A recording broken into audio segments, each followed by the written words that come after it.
So if we think back on the module that we've just completed, you've really learned a lot about deploying and configuring Azure SQL Database or Azure SQL Managed Instance, whether it's planning your deployment before deployment or planning your migration, through deploying with various options, through connecting and verifying using things like SSMS and Azure Data Studio.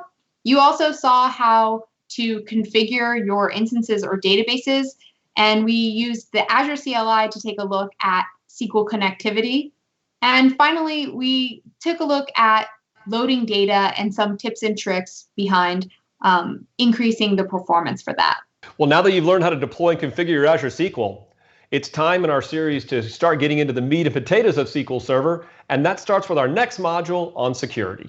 Join us for the next video.